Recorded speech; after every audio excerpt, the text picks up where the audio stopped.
aja. Jadi nanti kan kerjanya bisa di pemerintah, ya, bisa di kontraktor, BUMN, bisa di swasta. Jadi ada swasta nasional, ada swasta, ya, swasta benar, BUMN, gitu ya.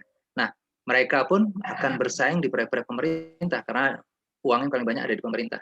Secara nggak langsung harus mengikuti regulasi yang ada di pemerintah. Nah, di sini jadi kita untuk yang pengadaan barang jasa, kita mengacu yang ke pemerintah regulasinya, standarnya ada apa, ya. Nah, teman-teman juga nanti harus mengingat ulang pelajaran manajemen 1, tipe kontrak yang mau dipilih apa, sehingga dalam membuat speknya itu, peraturan mainnya kita mengacu ke tipe kontrak yang kita pilih. Ya, gitu. Nah, PW 2, jadi saya baru ngeh lagi kalau kemarin semester kemarin PW 1-nya itu dikeroyok orang banyak. Jadi satu pembimbing 2 orang yang struktur Pak. Ini hebat juga Pak. Tapi kalau di MK tuh selalu satu kelas hanya 2 orang kita. Dulu saya pernah bimbing PW1 Pak dengan Pak Mul. Jadi pengajar senior dulu. Tapi sesuai dengan bidang Pak. Sesuai bidang keahlian. Jadi dibagi untuk strukturnya, untuk beton itu satu pembimbing. Jadi semua orang dapat pengarahan yang sama untuk struktur betonnya. Terus baja satu pembimbing gitu ya. Jadi 2, ada baja, ada beton. Kayunya nggak dimasukkan. Kemudian gambar teknik. Gitu. Jadi gambar teknik ada pembimbing sendiri, jadi begitu menggambar, nanti yang akan mengoreksi adalah pengajar gambar teknik. Gitu. Jadi kita diberikan pekerjaan sesuai dengan keahlian masing-masing gitu ya. Nah, saya nyebutkan itu karena PW1 ini akan kita pakai lagi untuk PW2. Saya harapkan sih, karena kita cukup banyak, ada 11 orang yang bimbing, itu punya keseragaman, ya. Siapapun yang bimbing harus punya keseragaman, terutama untuk gambar, ya. Terutama untuk gambar. Nah, jadi untuk PW1 ini, teman-teman harus menyiapkan gambar yang lengkap. Kalau kemarin ada gambar perencanaan, ya, gambar perencanaan, maka harus disiapkan untuk gambar pelaksanaannya. Yang untuk tendernya, gambar untuk tendernya saja belum masuk ke soft drawing-nya, ya. DED-nya sudah ada, ya, detail engineering-nya, desainnya, itu harus sudah ada, sehingga bisa dihitung volume pekerjaannya, ya, bisa dihitung volume pekerjaannya. Kalau volume pekerjaan bisa dihitung secara detail lengkap, gitu ya, secara detail dan lengkap, maka akan memudahkan dalam menentukan analisa harga satuan pekerjaan. Ya, ya waktu itu saya juga pernah menunjukkan WBS, ya, WBS. Jadi teman-teman coba dicek lagi untuk pengkodean jenis pekerjaannya, ya, untuk gambar-gambar yang belum lengkap, tolong dilengkapi 1 minggu ini, ya. Jadi minggu depan, ini harusnya minggu ini dah, saya harus ngecek sebetulnya Pak, minggu kedua ini kita harus ngecek gambarnya Pak sudah lengkap atau belum gitu ya. Sehingga minggu ketiga itu kita sudah siap untuk membuat spesifikasi, ya, spesifikasi gitu. Ya. Tapi tidak apa-apa, teman-teman minggu ini coba di-full-kan, ya, di-full-kan untuk fokus ke PW-nya 2 minggu, ya, 2 minggu ke depan fokus PW-nya, minggu berikutnya teman-teman bisa bagi waktunya untuk TA. Jadi kita harus buat strategi supaya pekerjaan besar teman-teman itu bisa selesai dengan tepat waktu dengan nilai yang baik. Kan ada TA juga kan ya. Jadi kita harus mulai setting dari sekarang supaya kita nggak stres di bagian terakhir. Jadi kalau di set di bagian terakhir, nanti stres semua. Tadinya sehat, jadinya kena COVID gitu, gara-gara stres dong. Padahal begitu periksa, bukan COVID gitu, cuma gara-gara stres aja gitu ya. Nah ya, jadi kita atur bagi-bagi supaya bisa semuanya baik gitu ya. Iya. Ya, ini kelas e-learning-nya baru dibuat Pak Hari. Jadi nanti untuk absen di e-learning, ya. Siap. Saya belum ini nanti teman-teman ngisi 2 kali, yang minggu lalu sama minggu kemarin. Nanti kita buat pertemuan 1 kali lagi, bisa hari Senin, bisa hari Selasa ya Pak Hari ya, di sore hari untuk asistensi sebelum ke hari Kamis lagi. Siap. Jadi kita bisa ngejar kekurangan atau yang belum lengkap di materi awal, ya bisa kita kejar gitu ya. Baik, dibuka kameranya seperti biasa, saya masukin 2 nanti karena kadang-kala ada yang kesulitan mengisi di e-learning, ada yang mudah gitu ya. Tapi kalau saya sudah punya fotonya teman-teman dan namanya, saya bisa masukkan nanti yang terlambat udah masuk tepat waktu, nanti saya masukkan absennya supaya nggak bolong. Karena kalau e-learning kayak saya sendiri atau teman-teman nggak bisa masuk, itu ada masalah yang lainnya, itu dianggapnya nggak, kalau mesin kan nggak mau tahu sakit apa nggak sakit gitu ya. Di luar jam yang ada bodo amat dia. Dia bodo amat Pak, kalau nggak kita rubah nggak bisa Pak. Jadi tergantung kita gitu. Jadi ini mudah dan susah. Jadi kalau beberapa administrator sih sebenarnya yang di PNJ itu mengalami kesulitan, jadi bekerjaan 2-3 kali. Apapun itu perbaikan yang ada, kita terima saja, nanti pasti akan baik. Ya walaupun ada hambatan, biasa di awal pasti ada hambatan, tapi di bagian akhir nanti akan baik. Gitu. Ya silakan dibuka kamera dulu sebelum nanti saya buka PowerPoint-nya, ya PowerPoint-nya untuk tugas akhir ini. Aji, mana Aji? Wajahnya kamu ketutupan apa nih background-nya? Aji sama Andini. Memang gitu ya, dibalik ya? Mana? Andini. Udah. Itu. Jadi apa? Background-nya di depan sih. Oke. Galih, coba mana Galih? Ntar saya bilang 1, 2, 3 biarin Galih. Dibuka dulu Galih. Biar saya ingat lagi, kayak James tadi saya cuma liatin siapa aja. Rambutnya jadi pirang gitu, jadi kan saya lupa-lupa ingat gitu ya. Oke. Oke, baik ya, saya ambil dulu ya, Galih belum ini di kamar dulu. 1, 2. Oke, baik. Makasih, saya taruh dulu di grup kita biar ketahuan. Nah, saya dokumentasi. akhirnya ada. Ya. Saya jadi punya absen sendiri Pak di PowerPoint Pak, salah satu semester Pak. Jadi punya wajah teman-teman, saya ngambil 2-3 kali gambar, kita bisa ada bisa ingat lagi ya, si gambarnya di PowerPoint aja. Oke, baik ya, itu udah ada gambarnya. Kita share aja Pak Hari ya, kita mulai ya, biar nanti bisa mulai kerja. Kita nggak banyak-banyak Pak, biar mereka langsung kerja Pak. Share mana dia? Ketua kelasnya mana ya? Saya Pak.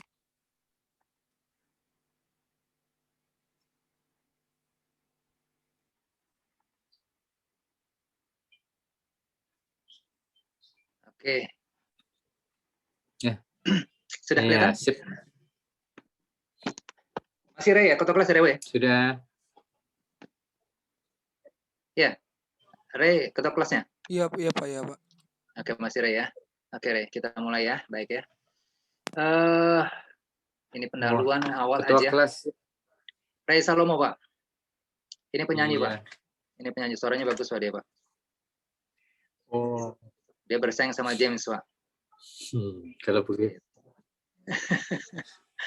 Wah, bisa masuk ke Grammy-nya. Oke.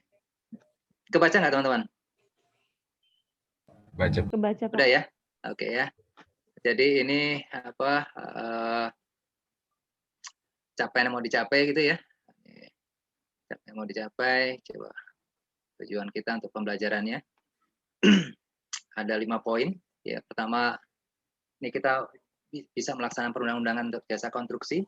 Jadi yang kita pakai adalah Undang Jasa Konstruksi nomor berapa untuk konstruksi? Nomor 2 ya, tahun 2017.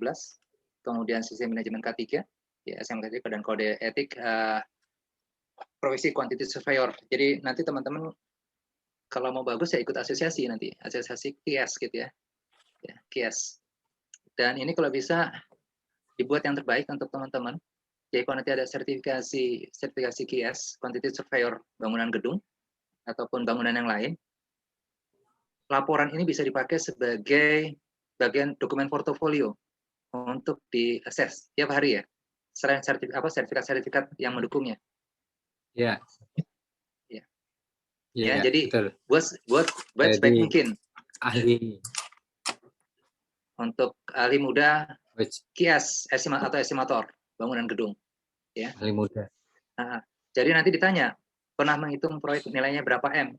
Gitu. Jadi nilainya berapa M itu akan menentukan kadar kesulitannya. Jadi untuk menentukan kelas pengalamannya berapa lama. Yeah. Dan anggap proyek ini adalah proyek walaupun fiktif, harus dibuat kayak benar sebenar-benarnya. Jadi kita lakukan dengan sebaik-baiknya. Sehingga bisa kita ambil pengalaman ini. Karena yang di proyek yang sebenarnya juga sama. Kadang-kadang kita juga banyak hal-hal yang nggak kita ketahui, tidak pasti juga gitu ya. Jadi banyak asumsi-asumsi.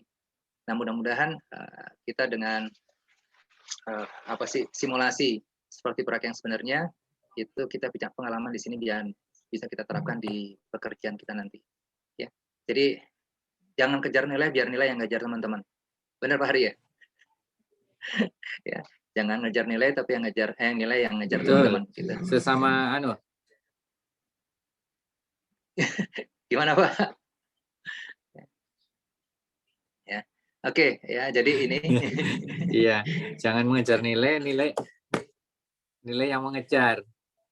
Jadi kalau dibuat bagus kan nilainya pasti ngikut terus. Kamu buat bagus nilainya biar ngejar gitu. Kalau nilainya kamu kejar lari terus nggak dapat bagus gitu ya. Dan untuk PW kalau ini dikerjakan dengan baik saja dengan nilai dengan standar ngikutin terus, itu dapat B adalah musibah. Saya kasih tahu aja ya, musibah. Sangat merugi. Jadi nggak mengumpulkan itu sangat merugi. Jadi standar tuh ikut terus mengumpulkan itu sejelek-jeleknya B. Ya. Tapi kalau misalnya punya kreatif segala macam, ya itu A mudah didapat.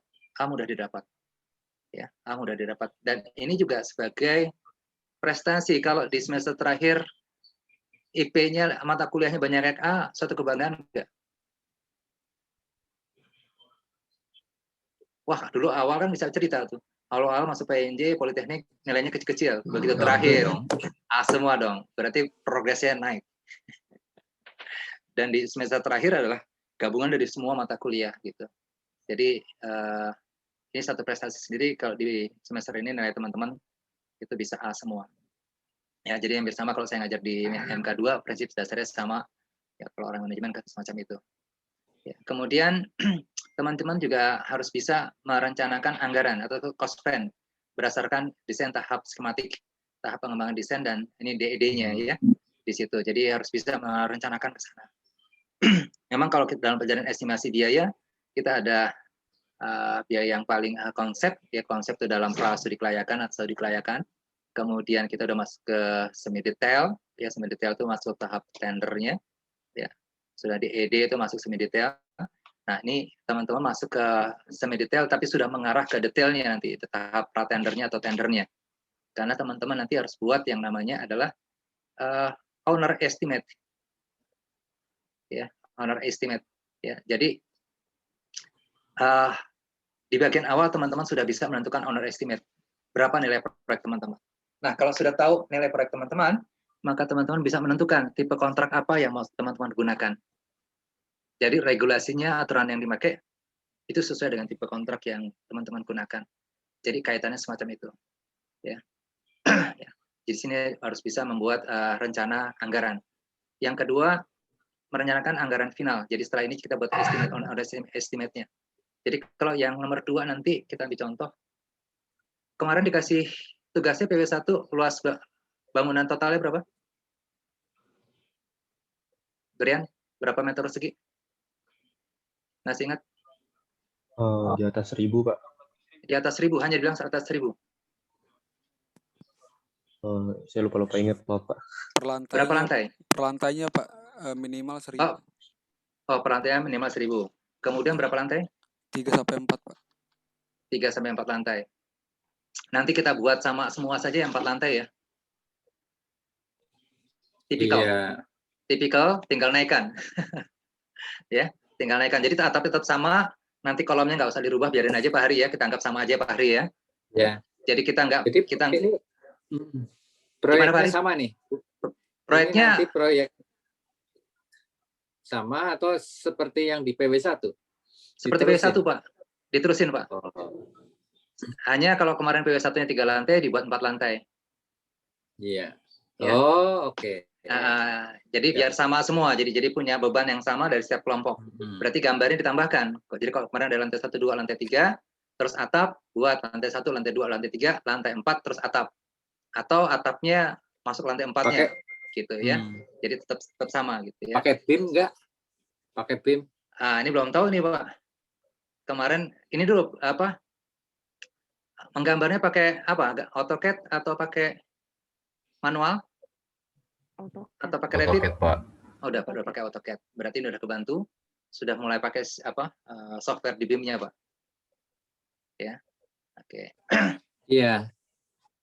Ya, nanti yang belum lengkap kita perbaiki semua ya. Kita perbaiki semua. Baik, ya nanti dibuat untuk bangunannya ya itu 4 lantai, per lantainya dianggap 1.000, dibuat 1.000 aja kan, ya sampai itu, ya kan rata-rata 1.000 ya, juga 1.000, jadi 4.000 meter persegi. Oke, berarti 4.000. Oke, ya.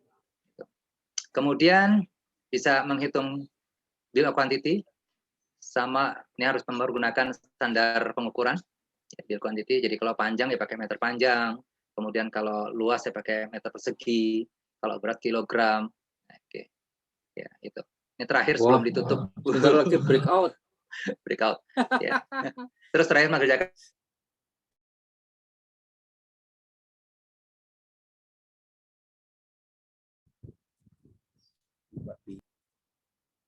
Halo Desi. mana Desi? Itu tadi yang nongol pertama wajahnya Desi. Oh iya, dia di depan kamera masalahnya Pak, yang lain masih di belakang kamera Pak. Sedang di atas awan. Putri belum ada, Putri ya? Putri sakit katanya nih. Oh sakit, oke. Putri sekelompok dengan siapa? Sama saya Pak, Sekar. Sama Sekar. Oke, nanti informasikan ke Putri ya. Baik Pak. Panggilannya Katy apa Putri? Katy Pak. Katy ya, Katy ya. Pakai C atau pakai K? Pakai K. Pakai K. Kalau C kan lain nanti urusannya. Ya, oke. Tuh, Adil jangan ketawain ya, nggak boleh sesama teman. Tiap hari ya, nggak boleh saling mengganggu ya. Oke, baik. Boleh saling mendahului. Oke, baik. Saya lanjutkan ya. Oke, tadi mana dia? Ini. Di semester ini ada berapa mata pelajaran? Ini kan siapa yang jawab? Desi biar jawab. Des, belajar apa aja Des? Semester ini Des? Nggak banyak kan? Mata kuliahnya apa aja?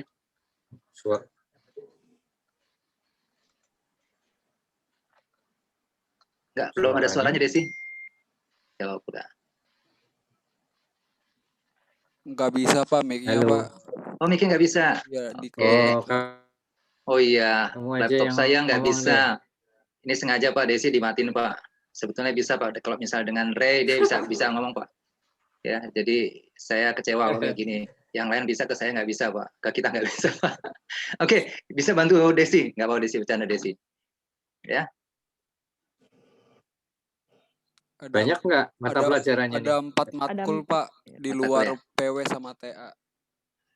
Apa aja? Banyak juga ya. Kewirausahaan. Ada pertama ada ini etika profesi kewirausahaan. Oke. Sama Pak Imam, terus alat berat dan PTM sama Pak Afrizal. Pak Amdal sama Bu Wahyuni, dan bahasa Inggris sama Mem Siti. Oke, bahasa Inggrisnya ya. Bahasa Inggris berkaitan untuk penulisan ya nanti ya. Ya, untuk penulisan tugas akhir Pak. Jadi boleh teman-teman yang hebat-hebat ini kayak Angelin, ini kan bintang film top Pak. Dia pakai bahasa Inggris boleh Pak. Tugas akhirnya. Ya. Iya. Jadi amdalnya itu tugasnya amdal mengenai PW2 gitu. Ya, nanti ada ya nggak banyak. Nah, nanti amdalnya dikaitkan di sini ada SMK 3L ya. Ya, nanti jadi materinya masuk juga. Ambil aja bagian paling kecil. Juga dikaitkan juga. Masuk semua sebetulnya Pak. Etika profesi masuk Pak. Jadi memang PW2 ini itu termasuk kerucut paling atas Pak. Sebelum TA.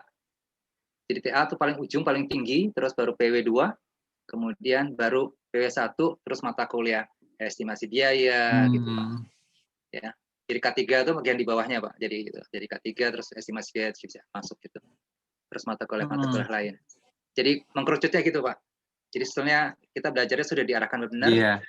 Kalau mereka lulus itu sudah tahu posisinya apa aja.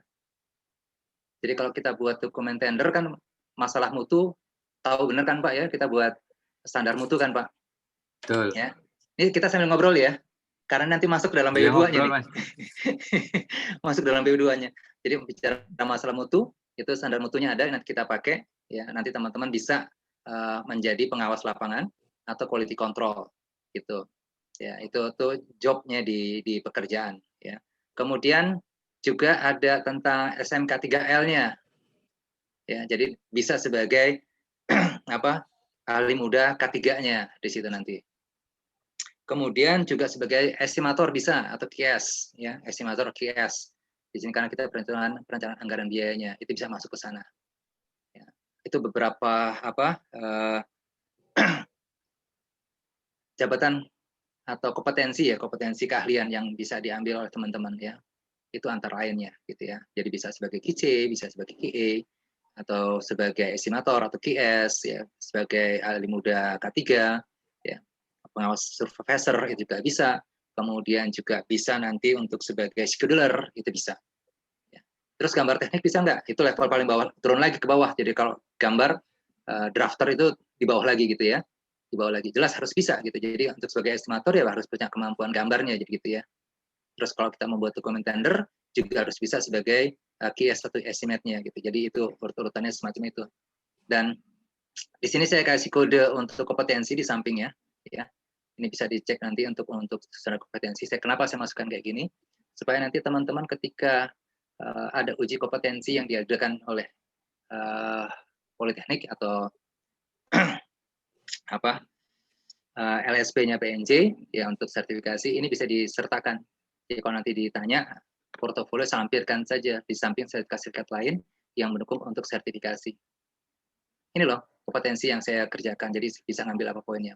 Kemudian tampilkan hasil kerja teman-teman. Gitu. Ya, ini tujuannya ke sana. Jadi mempertajam keahlian teman-teman di bidang ini. Ya. Oke, kita lanjut. Ada pertanyaan nggak sampai sini? Belum ya? Oke, kita lanjut. Oke, di sini perlu diperbesar nggak? Saya perbesar ya. Jadi saya coba singgung dengan proses. Cukup sih. Oke, ya nggak apa-apa nih biar nih. Ya ini proses pengadaan, ya proses pengadaan barang jasa. Jadi yang sementara ini masih kita pakai. Kenapa saya bilang sementara? 2020 ada ya? Oh enggak Pak ya? Enggak ya, tetap pakai ini ya Pak ya? Masih yang 16 2018. Tapi nanti regulasi. 2020 apa ya kemarin? Pengadaan ya? Ada yang baru? Iya, ada pengadaan. Nanti ada. Ya, saya lupa belum saya masukkan, nanti bisa masuk. Ya. Nanti regulasinya ada di bagian bawah ada Pak, saya lupa nanti. Ya, nanti ada aturannya sendiri yang kemarin kita pelatihan Pak Ari. Iya. BIMTEK itu. Tapi dia tetap mengacu ke sini ya, Pak. Ada. Tetap ke. Saya dari. Ya. Iya Pak. Saya dapat dari grup Dewas LPJKN, sebentar saya cari. Saya kan ada grupnya. Yang ngirim itu Bahtiar Ujung, seingat. Oke, mau lanjut Pak.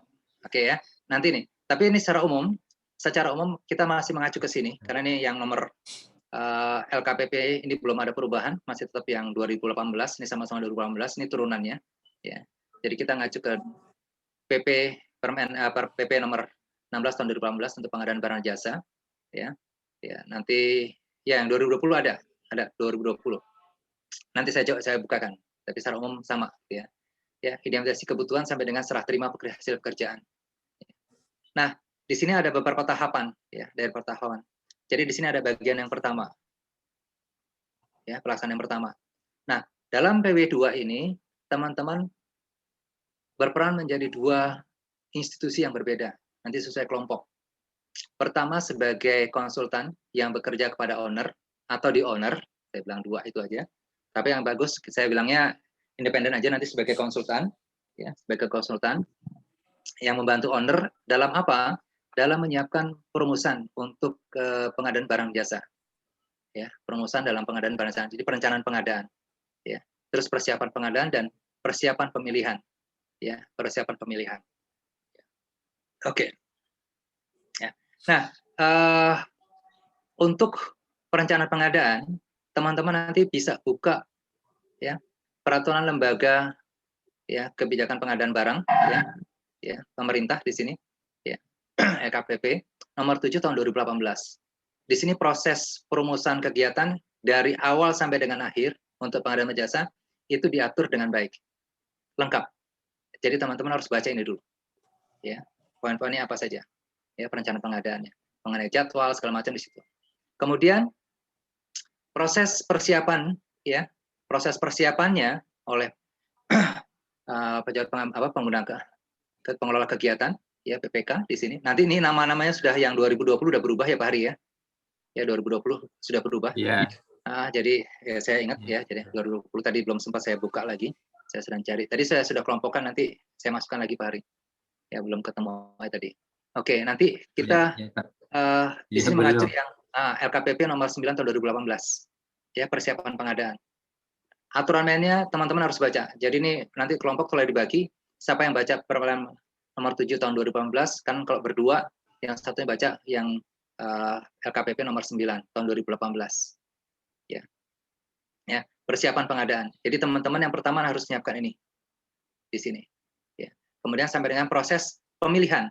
Jadi proses dalam tendernya, ya. Proses persiapan oleh Pokja, nanti Pokja pemilihan atau pejabat pengadaan. Ya, pejabat pengadaan. Nah,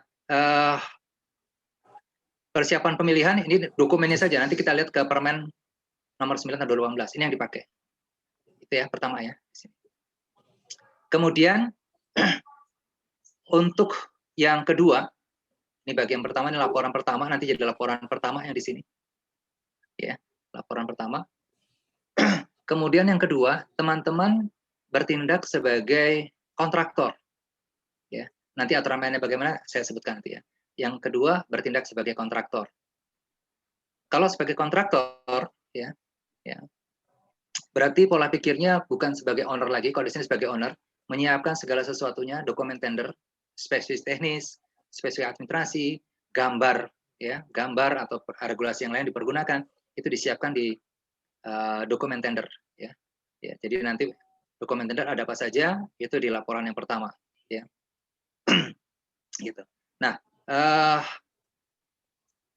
ketika teman-teman menjadi kontraktor, maka berusaha mencari harga yang paling murah supaya bisa memenangkan tender. Jadi pola pikirnya berbeda. Kalau yang awal, pola pikirnya adalah anggaran yang tersedia itu tercukupi dengan kualitas yang terbaik dengan harga yang wajar. Gitu. Wajar itu artinya nggak terlalu murah. Kalau terlalu murah nanti nggak ada yang nawar. Tidak terlalu mahal, karena nanti banyak hal yang terbuang. Jadi harus sesuai dengan anggaran. Dan inti utamanya kalau kita dalam proses pengadaan jasa adalah bagaimana caranya membuat aturan main yang menguntungkan bagi negara. Jadi di sini kalau teman-teman bertindak sebagai konsultan, ya, itu harus memikirkan segala sesuatunya. Uang negara yang ada itu tidak terbuang dengan sia-sia. Ya, terus nanti dalam proses pemilihan juga nanti uang yang ada itu bisa termanfaatkan dengan baik, tidak dihambur-hamburkan. Dalam pemutusannya juga yang paling menguntungkan bagi negara, bukan bagi individu. Ya, jadi pola pikirnya kita buat dua. Ya, yang pertama sangat idealis benar, yang kedua idealis kalau kita sebagai pengusaha. Jadi dua pola pikir yang berbeda. Ya. Jadi nanti masalah keuntungan, ya, kemudian pajak itu diikutin di sini. Kalau di sini nanti gimana caranya dapat harga yang paling murah, tapi untung yang paling besar, tapi dengan harga yang paling murah, gitu ya. Kalau di sini kewajaran yang pertama dengan kewajaran. Gitu. Baik, selanjutkan. Nah, nanti di laporan kedua, di bagian yang kedua, teman-teman nanti membuat 3 laporan. Ya. Yang pertama membuat proposal administrasi. Ini mungkin Pak Hari juga suka ada yang nanya proposal administrasi dulu atau proposal teknisnya gitu ya. Saya lebih cenderung ke proposal administrasi dulu. Jadi persyaratan administrasinya harus lengkap dulu. Kalau itu nggak masuk, kita nggak akan bisa ikut dalam tender. Langsung gagal. Langsung gagal ya. Jadi teman-teman bertindak sebagai kontraktor, berarti persyaratan kualifikasi kontraktor harus dipenuhi. Persyaratan apa yang diminta oleh owner? Apa saja? Pertama, misalnya ambil contoh kelas kontraktornya. Kalau nilai proyek semacam ini, persyaratannya harus bagaimana? Harus diikutin. Kalau nggak sesuai itu di awal. Dokumen-dokumen apa saja yang harus ada dimasukkan. Nah, nanti teman-teman jangan terpaku melihat PW teman-teman yang sebelumnya.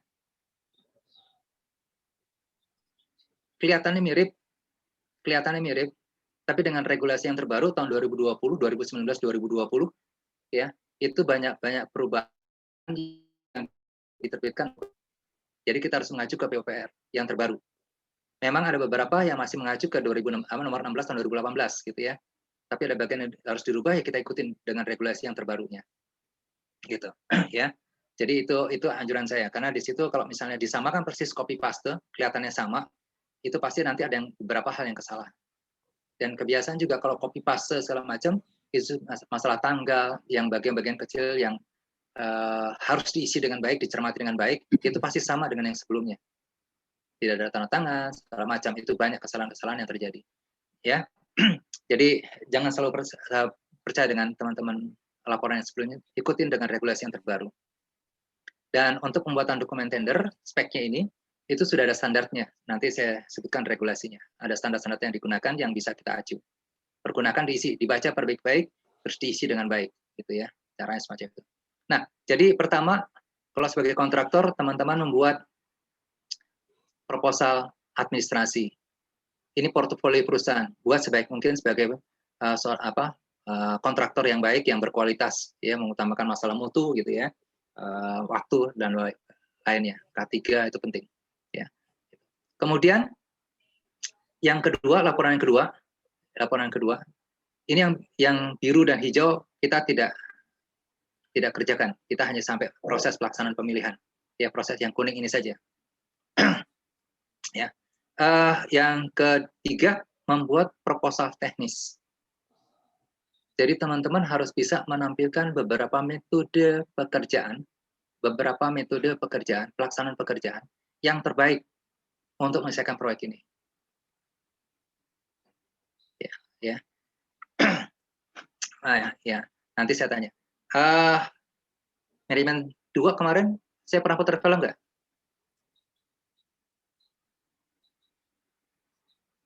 Ray, saya pernah putar film nggak? Kenapa, Pak? Saya pernah putar film nggak? Apa itu? Pemutaran gedung, pembangunan gedung yang cepat. Yo, Claudia. Belum, Pak. Belum. Nanti Pak Hari punya film yang bagus itu. Ya. Siap. Itu salah satu contoh saja. Nanti film ini hanya menggugah aja, membuka pola pikir teman-teman, sehingga tidak sama persis dengan proyek yang sudah terdahulu. Jadi yang membedakan kontraktor yang lama sama yang sekarang, yaitu metode pelaksanaannya. Ya, metode pelaksanaannya. Gitu. Ya. Jadi di sini yang kedua, teman-teman harus bisa menampilkan metode pelaksanaan pekerjaan yang terbaik. Yang terbaik artinya apa? Sesuai dengan tujuan manajemen. Biayanya murah, kualitasnya bagus, ya, waktunya cepat, aman, dan sesuai apa yang diminta, sesuai dengan ruang lingkup. Itu tujuan manajemen. Tetap itu poin-poinnya. Ya, tetap poin-poinnya itu. Jadi metode pelaksanaan juga harus mengarah ke sini gitu. Kalau orang dulu tuh maunya lama-lama, kalau orang sekarang kan mau kalau bisa minta sekarang terus langsung habis ngomong terus terjadi gitu. Ya maunya kayak gitu. Diusahakan juga sama untuk proyek yang sekarang, kedepannya itu cepat penyelesaiannya. Jadi cepat, aman, bagus, gitu ya, murah. Gitu. Itu yang populer yang sekarang. Jadi diarahkan ke sana. Berbeda dengan tahun-tahun sebelumnya ya. Jadi metode konstruksi itu penting. Ya, laporan 2. Nah, tambahan dari kami, saya mulai 2020 kemarin, ya, untuk PW2 itu kalau yang sebelum-sebelumnya hanya masukkan metode pelaksana aja, dan itu selalu sama terus bentuknya. Itu satu kesalahan. Jadi tidak punya inovasi untuk metode pekerjaannya. Saya masukkan ide ini sebetulnya kalau teman-teman juga bisa dari PW2 ini teman-teman mau buat tugas akhir juga bisa. Untuk pekerjaan tertentu punya inovasi yang terbaru untuk mempercepat pekerjaan, boleh dimasukkan. Nanti bisa didiskusikan, walaupun nanti masuk topik tugas akhirnya tidak apa-apa. Dan di proyek-proyek sekarang, itu selalu setiap pegawai untuk yang punya potensi bagus, itu pasti ditanya, kamu punya motivasi nggak metode yang untuk mempercepat pekerjaan ini? Apa caranya? Usulannya apa? Nah, orang-orang yang punya kemampuan ini biasanya akan diperhatikan oleh perusahaan untuk diberikan pekerjaan lebih Berarti kalau pekerjaan lebih nanti pasti posisinya akan lebih baik. Nah, ini ambil posisi peluang yang bagus ini kita mulai dari PW2. Ya, metode pelaksanaan. Jadi nanti bobotnya akan lebih nih dari kami dan dari saya dan Pak Hari itu pasti akan dikasih poin lebih di sini. Ya, metode pelaksanaan. Jadi kalau sama persis dengan tahun lalu ya saya kasih nilainya poin standar aja. Tapi kalau ada inovasinya dengan gambar yang lebih baik, gambarnya bukan gambar yang sama persis copy paste dengan yang sebelumnya, itu saya kasih bukan nilai bagus tapi di bawah standar karena sudah berulang-ulang gitu ya. Jadi cari inovasinya, metode pelaksanaannya. Ya. Kemudian selain metode pelaksanaan, ini berkaitan dengan regulasi tahun 2020 tentang SMK 3, ya, itu sudah ada kebijakan sendiri dan mengikuti Undang-Undang Jasa Konstruksi Nomor 2 bahwa K3 itu diutamakan sekarang, jadi ada nilainya sebesar 2,5%. Ya.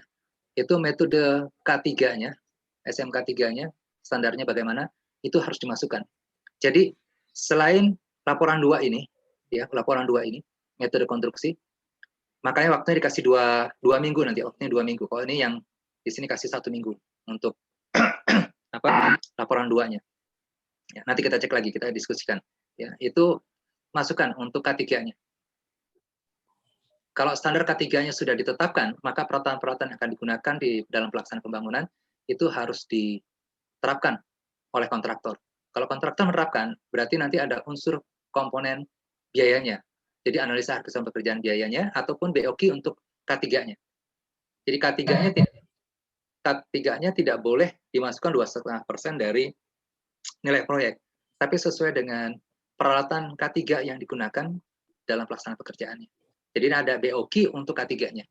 Jadi kalau sebelumnya BOQ K3 itu suka nggak ada, hanya disebutkan aja. Untuk yang PW yang sekarang harus dimasukkan BOQ untuk K3-nya. Jadi misalnya masker harus berapa, helm harus berapa, itu sebutkan. Berkaitan untuk program K3-nya. Ya, program K3. Kan pelajaran K3 sudah dikasihkan ya semester kemarin ya? Sudah, Pak. Sudah, ini diterapkan. Jadi ini penerapan dari pelajaran K3-nya. Ya, ambil saja kemarin kalau udah ada, ambil terus masukkan, kasih harganya. Ya, sehingga kita tahu berapa biaya yang dibutuhkan untuk K3, program K3-nya. Batasan maksimumnya memang 2,5% dari nilai proyek. Tapi bisa saja nanti nego, misalkan kalau proyek ini sangat-sangat memiliki risiko tinggi, biaya untuk K3-nya bisa lebih tinggi, ya nggak ada apa-apa. Ya, bisa diusulkan kepada owner, gitu ya, bisa diusul kepada owner. Yang jelas owner nanti pasti berhitungannya nanti terakhir, biayanya paling murah nggak? Kalau paling murah pasti oke-oke saja. Tapi kalau biayanya makin mahal gitu mungkin jadi pertimbangan dari ownernya. Oke, itu laporan 3, nanti bisa kita detailkan. Kemudian laporan 4. Ya, laporan 4. Laporan 4 ini adalah dokumen penawaran. Ya, dokumen penawaran. Jadi teman-teman berdasarkan gambar yang ada dalam dokumen tender, teman-teman melakukan analisa harga satuan pekerjaan. Berdasarkan dokumen tender yang sudah ada BOQ-nya, Bill of Quantity-nya, maka teman-teman menghitung berapa harga satuan pekerjaan untuk setiap pekerjaannya. Jadi bisa dihitung RAB-nya. Dan bisa dihitung berapa biaya yang dibutuhkan. Jadi masuk berdasarkan analisa harga satuan pekerjaan yang mengacu ke metode yang teman-teman usulkan. Ya, jadi nanti jangan salah. Kalau metode cara pekerjaannya misalnya masang batu bata, itu pakai mesin, teman-teman ngitungnya pakai manual, berarti tidak ada kesesuaian antara metode yang diusulkan dengan analisa harga satuan pekerjaan. Dengan bab 4-nya, dengan buku 4-nya. Harus sesuai, ya, harus sesuai di situ. Jadi teman-teman nanti bisa berinovasi di situnya. Ya, saya minta kesesuaian, jangan langsung dipakai copy paste gitu aja. Ya, itu untuk analisa harga satuan pekerjaan. Kemudian teman-teman juga harus melengkapi dengan jadwal pelaksanaan. Nanti yang pakai barcat, ya nanti tergantung teman-teman di dalam dokumen tender itu alat pengendali proyeknya mau dipakai apa? Schedule, metode apa yang dipakai? Harus ada misalnya barcat, kurva S sama CPM atau apa? Ya, boleh disebutkan di dokumen tender sehingga nanti dalam pelaksanaannya itu bisa diterapkan. Oh iya, untuk proses pengadaan barang jasa nanti di petunjuknya tahun 2020 format-format untuk kontrol segala macam itu sudah ada di yang 2020 ya formatnya. Bisa ngacu ke sana. Itu kalau standar pemerintah. Minimal sesuai dengan itu dan boleh ditambahkan. Minimalnya dipenuhi. Jadi kalau standar itu nilai minimal. Tambahkan untuk memudahkan pelaksanaannya itu diperkenankan. Jangan mempersulit pelaksanaan. Oke, intinya itu. Ya. Jadi laporan 4 ya, itu sampai harga penawaran. Nanti nilai tertinggi adalah penawaran yang paling murah, metode yang paling baik, ya, metode yang paling baik, dan persyaratan administrasi yang terlengkap. Itu yang ada. Ya. Nah, persyaratan apa yang ada di laporan 4 nanti bisa kita dilihat sedikit demi sedikit. Ya, oke, sampai sini ada pertanyaan? Ini yang kita kerjakan selama 1 semester ini adalah 16 minggu. Ya, mudah-mudahan bisa selesai semua. Kita atur sebaik mungkin. Belum? Lanjut? Lanjut ya. Kalau nggak ada pertanyaan, kita lanjut nih. Iya, Pak. Ya, oke, baik.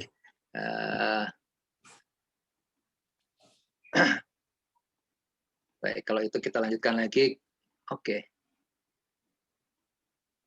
Ini biasanya tahapan-tahapannya ada FS nih, kita nggak masuk ya. Kita sudah masuk ke tahapan yang kedua. Ya.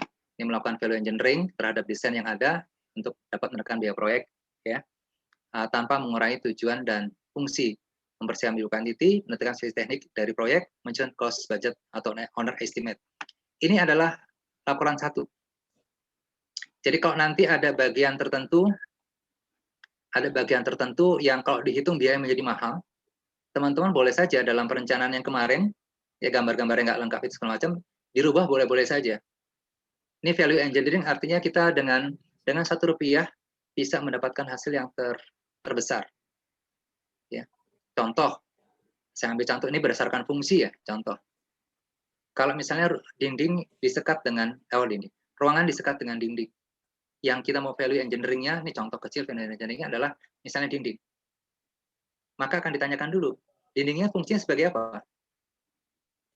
Kita tanya fungsinya. Sebagai pembatas. Pembatas yang bagaimana? Hanya pembatas saja misalnya. Hanya pembatas saja. Kalau hanya pembatas saja, bisa nggak dindingnya kita ganti dengan tirai aja? Kalau dinding batu bata kita ganti dengan tirai.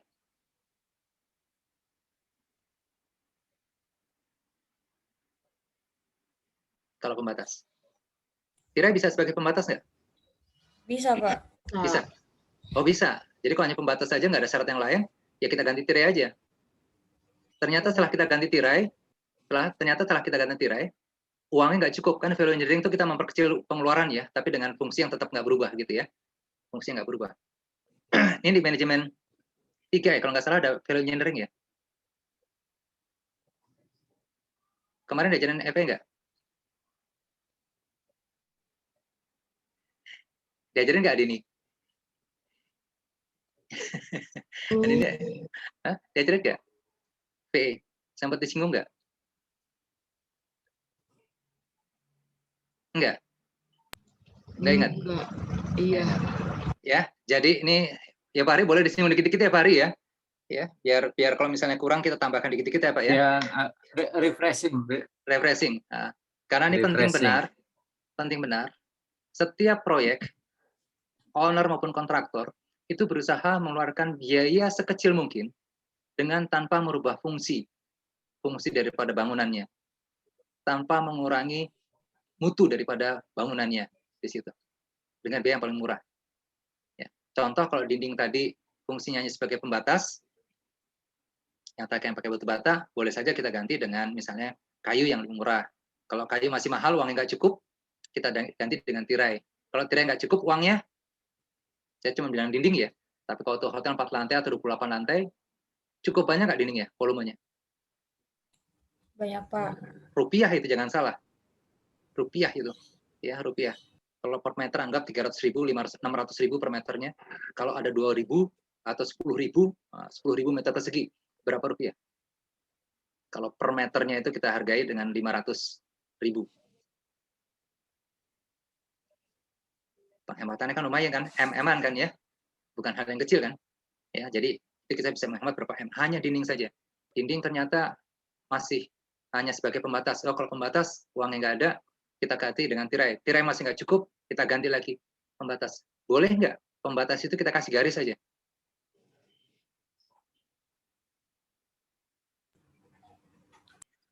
Boleh nggak? Silakan. Pembatas. fungsinya pembatas. Teman-teman pernah lihat kalau ada garis, ada istilahnya garis itu apa? Batas. Batas kan ya? Kita kasih garis saja. Nah, kalau hanya garis saja kan repot itu. Nah, kalau misalnya ruang A, ruang B, ruang C, kalau ruangan itu beda warna boleh nggak? Keramiknya nggak kita rubah? Boleh kan ya? Boleh aja kan ya? Jadi kalau udah bentuk kayak gitu, kelihatan kayak ada batas nggak? Ada garisnya nih, ada batasnya. Boleh nggak? Boleh. Nah, itu namanya value engineering. Jadi kita punya ide yang, jadi kita gali sebanyak mungkin, fungsinya nggak berubah, nggak ada pengurangan mutu. Materialnya aja dikasih warna berbeda, sama-sama materialnya tetap sama. Ya, keramik yang tadi misalnya warnanya putih dikasih yang hitam untuk garisnya, kan boleh aja kan, harganya sama, nggak berubah. Ya, berarti bisa menghemat banyak ya. Tapi kalau hotel kan nggak mungkin kayak gitu kan, Pak? Hotel. Oke, kita ambil contoh. Hotel, kamu pernah masuk kamar kan ya? Ya. Berapa hotel yang kamu lihat? Banyak, Pak. Banyak. Kita lihat kamar mandinya aja. Yang kita paling gampang kamar mandi ya. Ya, Pak. Kamar mandi tadinya ada yang penuh full pakai dinding, bener? Iya. Benar. Sekarang kita masuk ke mana? Ke daerah Bali, ke Pulau Bali, pas wisata ke Bali, kamar mandinya itu nggak pakai dinding, di luar. Iya. Hanya di bawahnya si batu-batuan, kasih shower, sama persis. Iya. Mahal lagi bayarnya hotel. Bayarnya mahal. Itu bagian dari VE. Nanti buat ngurangi. Ya, tanpa mengurangi fungsi. Jadi kita ini udah cukup lama teorinya dengan VE ya, dan di proyek nih yang paham VE itu biasanya dapat apa bonus itu, dapat bonus yang cukup tinggi itu ya, karena tadi hanya dinding aja bisa berapa puluh M yang bisa dihemat. Pekerjaan jadi lebih mudah, lebih cepat, hasilnya juga bagus. Terus begitu difungsikan, nilai estetikanya lebih tinggi. Jadi nanti ditanya fungsinya, mana yang diutamakan, estetika, kekuatan, atau yang lainnya. Tapi kalau tadi misalnya dinding dipakai apa? Untuk studio. Yang bagaimana? Harus kedap suara. Harus kedap suara sebagaimana? Udah. Lapisan harus kedap kayak gitu. Nanti materialnya bisa dirubah. Pembatas dan kedap suara. Jadi kita cari material yang kedap suaranya paling bagus, harganya paling murah. Dikerjakan dengan cepat. Itu fungsi dari VE. Nah, sekarang ya Pak Ri? Itu di Bali ya, saya juga berapa kali nginep, itu kamar mandinya itu tidak pakai tembok, kaca gitu. Sehingga kita kalau mandi itu kordenya harus ditutup, kalau enggak teman kita ngelihat kita. Pakai kacanya yang burem, Pak. Nggak mungkin kaca blong gitu. Enggak. Blong. Oh, blong. Sekarang blong. Jernih. Biasanya ada tirainya, Pak. Ya, tirainya ada dikasih tirai. Iya. Betul. Ada tirainya. Itu jadi hanya untuk yang pacaran kali ya. Buat bulan madu, Pak, kayaknya. Wes, Roy mikir yang ke sana aja, Roy. Ya. Berapa tahun Siapa lagi dia, Pak? Ya, enggak apa-apa. Langsung jawab. Saya capek. Baik. Nah, ini kita teman-teman mulai buka wawasan ya. Jadi kita tidak selalu mengacu ke yang lama-lama. Teman-teman bukalah, searching. Dengan kemudahan kita dengan era digital ini bisa searching, cari materialnya segala macam, masukkan komponen ini. Dan kami sangat terbuka untuk itu. Kita terbuka ya Pak Hari ya, untuk itu ya. Buka. Ini ya. Open, digital. Open. Ya, buka, masukkan segala macam. Sumbernya boleh-boleh saja. Dan VE. Ini kalau teman-teman nanti sebagai owner di sini, kan uangnya terbatas kalau pemerintah ya. Ya, selalu. Ya. Jadi nanti perencanaan teman-teman untuk menentukan owner estimate ini, dindingnya tadi yang pakai batu bata segala macam, boleh saja teman-teman rubah gambarnya. Ya. Jadi tidak kaku apa sesuai yang direncanakan. Jadi saya coba kembangkan dari hasil perencanaan. Kan konsultan tadi kemarin kan sebagai PW1 sebagai konsultan perencana gitu ya. Ya, begitu kasih ke owner uangnya terbatas. Tuh owner suka ngotak-ngatik. Coba ada yang bisa dikurangin nggak? Ada yang bisa dikurangin nggak? Yang nggak usah ngitung strukturnya, nggak ubah strukturnya. Uang kita nggak cukup. Nah, ini pakai VE-nya. Ya, walaupun nanti konselor sekarang suka marah-marah, itu ownernya nggak bener tuh, perencanaan saya dirubah-rubah. Padahal owner punya keterbatasan, dana yang ada. Tapi tidak merubah, tadi masalah kekuatan segala macam, fungsi daripada bangunan nggak dirubah. Hanya bagian-bagian tertentu yang bisa dihemat, ya dihemat di situ, berkaitan dihemat. Ini fungsinya VE. Ya, ini nilai positif, nilai tambah bagi saya kalau teman-teman bisa melakukan VE ini di perencanaan di awal. Jadi kita mulai dari laporan 1. Ya, laporan 1. Dan nanti VE ini juga berlaku untuk ketika teman-teman sebagai kontraktor. Tadi Pak Hari ngasih contoh segmen, sudah ada schedule belakangnya. Pak Harinya keren ini. Oh iya, saya ganti lagi. Nggak apa-apa Pak, nggak apa-apa. Ya kita singgung-singgung aja biarin. Jadi ada gambar-gambar yang ada. Ya. Ini. Pak Hari, nah ini segmen nih. Per segmen yang modelnya knock down. Ya. Ya, teman-teman boleh mengusulkan kepada owner. Kalau tadinya bentuknya masif di in situ, waktunya lama, teman-teman bisa mengusulkan dengan metode yang terbaru, harganya lebih murah, kekuatannya tidak berubah, ya, cepat penyelesaiannya, kualitasnya bisa dijamin. Nah, disinilah yang di laporan 3 inilah teman-teman punya kesempatan untuk melakukan VE yang kedua. VE yang kedua. Karena teman-teman juga harus bisa memberikan harga yang paling murah untuk memenangkan tendernya. Apalagi teman-teman punya spesialisasi tertentu di bidang ini. Ya, kontraktornya punya spesialisasi di bidang ini, bisa mengusulkan itu. Jadi diusulkan pada owner, kalau ternyata itu masuk akal, gitu, nggak jadi masalah. Gitu. Jadi nanti akan ada perubahan, namanya addendum, perubahan metode pelaksanaan. Materialnya nggak dirubah ya nggak apa-apa. Tadinya misalnya cor di tempat, kan owner nggak mau tahu cor tempat atau cornya pelaksanaannya di pabrik kan boleh-boleh aja kan. Ya, teman-teman boleh mengusulkan itu. Nah, kalau teman-teman bisa mengusulkan metode pelaksanaan yang terbaru, yang terbaik, maka nanti harganya dibuat di laporan 4-nya. Pak Hari tadi udah nyinggung-nyinggung masalah BIM. Berarti kalau udah pakai BIM, semua elemen konstruksi itu bisa difabrikasi. Ya, di bagian terakhir sebelum nanti teman-teman kerja, Pak Hari potong film ya Pak Hari ya. Ya, nanti Pak Hari akan terkonfirm nanti itu. Sip, saya sudah siapkan. Tuh kan, Pak Hari udah nyiapkan tuh. Nanti boleh kasih satu contoh. Ya. Oke ya, ini sebagai ini. Baik. Mudah-mudahan itu. Nah, tahap pengadaan, teman-teman menyiapkan dokumen tender, nih prakualifikasi atau pasca kualifikasi, ya bisa pakai 2 cara, ya. Bisa pra, bisa pasca. Ingat manajemen 1 atau manajemen 3, ya manajemen 1 atau manajemen 3. Kemudian tahapan konstruksi, ini proses pembayaran segala macam, ini masuk ke dalam spek administrasi, bukan spek teknis yang masuk pembayaran. Cara penghitungan volume segala macam masuk di dalam spek administrasi, ya. Ada bagian masuk spek teknisnya. Gitu. Oke, ya. Baik, saya lanjut. Ini isinya tadi kita sudah singgung. Ada pembobotan, gimana caranya? Ya. Oke. Jadi nanti laporan yang pertama, ini dokumen dalang, bobotnya 35%. Kemudian laporan kedua, metode konstruksi. Ya, ini di sini nih ada metode konstruksi. Ini tadi saya balik, nanti buat dulu laporan 3. Ya, ini kita balik ya, ini saya langsung perbaiki aja. Perbaiki aja langsung Pak Hari ya, biar seragam ya. Ya, betul. Ya. Ini 2. Ya, ini 2. Ya, ini saya taruh sini.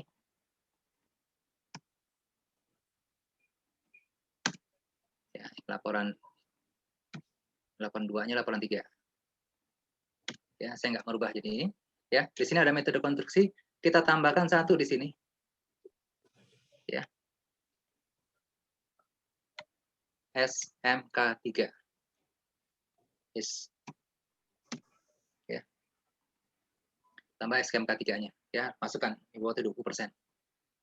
Kemudian laporan 4, dokumen penawaran. Ini pembobotan nilai, jadi kita tidak pakai UTS UAS.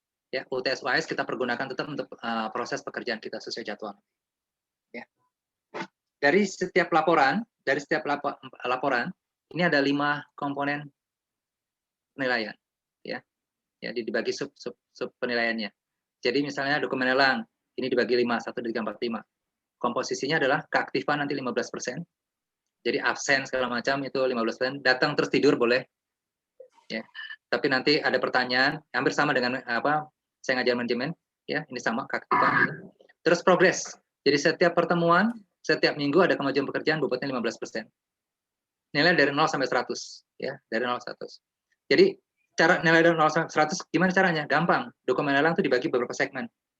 Jadi kalau misalnya ada 4 minggu, jadi dibagi 4 minggu. Isinya seberapa? Jadi kalau misalnya bisa dipenuhi 100%, nilainya 100. Kalau nggak penuh 100%, berarti di bawah. Jadi nanti berfluktuasi ya per minggunya. Nanti diambil rata-rata. Ya, bisa lebih dari 100%, bisa ini, bisa enggak apa-apa. Jadi penilaiannya bersama dengan progres di proyek. Ya, teman-teman sudah PKL kan? Ada progres kan ya? Bisa lebih cepat, bisa lebih lambat atau tepat, ya. Kalau lebih lambat dimarahin, kalau lebih cepat dikasih apresiasi gitu ya. Ya. Terus kemampuan ini berkaitan dengan kualitas. Jadi dalam pembahasan segala macam. Progresnya bagus tapi pekerjaan jelek. Ya kemampuannya di sini nilai bagus, di sini jelek. Jadi kita bersifat objektif, kita pisahkan. Ya. Progres kecil tapi hasilnya bagus. Di sini bagus, nilai sini jelek. Ya. Jadi di ini ya kita pisahkan. Ya. Kemudian laporan ini gabungan dari semuanya. Jadi sesuai dokumen lelang, laporan lengkap apa nggak lengkap ini ketahuan di sini. Jadi bobotnya 20%. Jadi nilai dari kelengkapan laporan itu ya 20%. Terus yang kelima, waktu pengumpulan ini 20%. Ya. Waktu pengumpulan. Jadi kalau diminta nanti pada hari Jumat jam 11 pagi gitu ya. Maka nanti pakai email aja. Ya, jamnya pakai jam di Google aja ya. Itu langsung ketahuan pasti sama, tepat waktu sama. Ya, kita pakai itu. Jadi kalau diminta jam 11.00, maka kirim sebelum jam 11.00. Kalau tepat, maka nilainya akan 100. Itu 20%.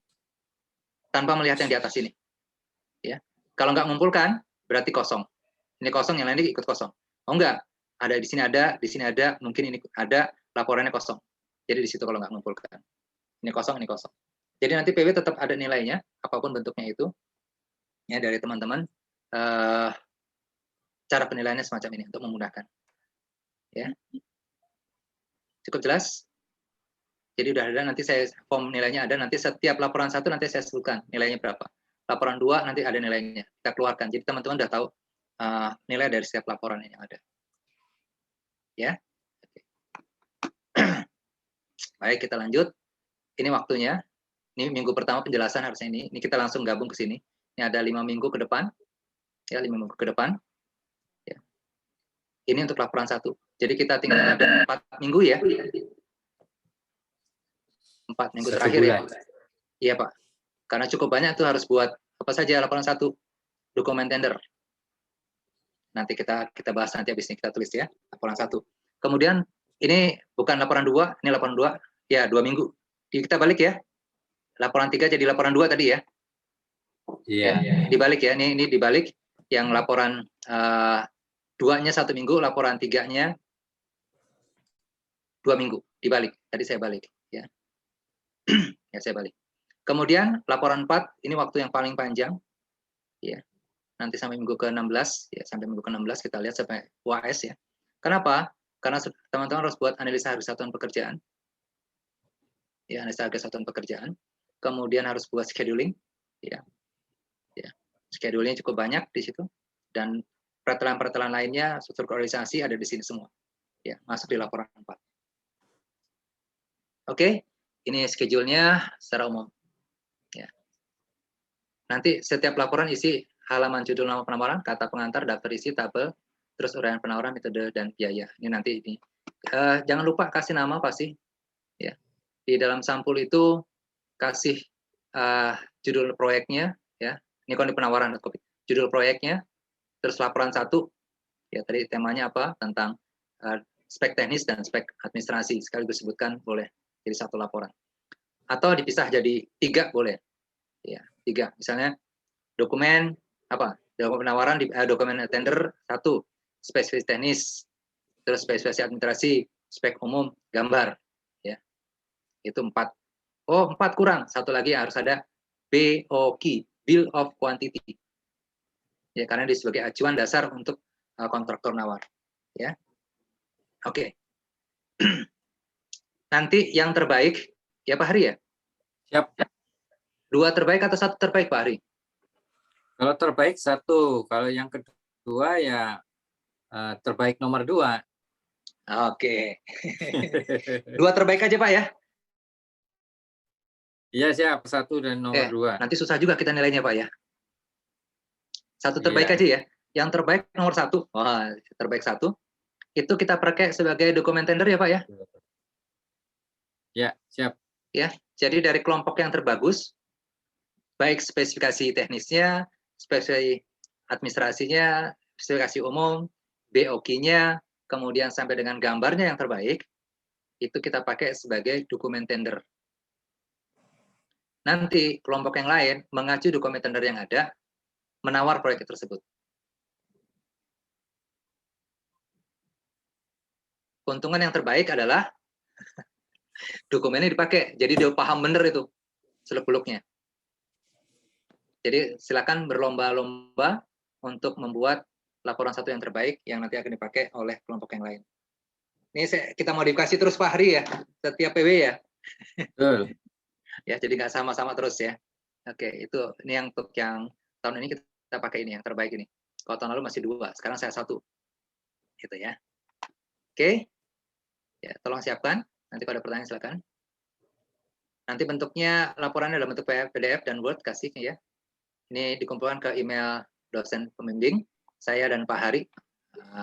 Siap. Pak Hari, apa Pak? Emailnya. Ya, nanti ditaruh di WA. Kita taruh di WA aja. Oke, saya kirim ke WA sekarang. Taruh di WA Pak Hari itu dan nanti saya tetap sama. Mana sih? Ya. Oke. Sambil itu nunggu. Ini pedoman yang dipakai.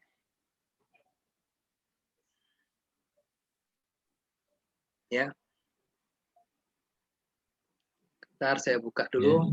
Tapi ini nanti yang tahun 2020 saya akan tambahkan untuk pengadaan barang jasa ya yang PUPR punya. Baik. Yang pertama pedoman yang kita pakai adalah Undang-Undang Jasa Konstruksi ya. Nomor 2 tahun 2017. Yang pertama. Kemudian yang PP Peraturan Pemerintah nomor 22 tahun 2020 ya, pelaksanaan Undang-Undang nomor 2 tahun 2017. Ya, ini di sini akan mengatur antara lain salah satunya besaran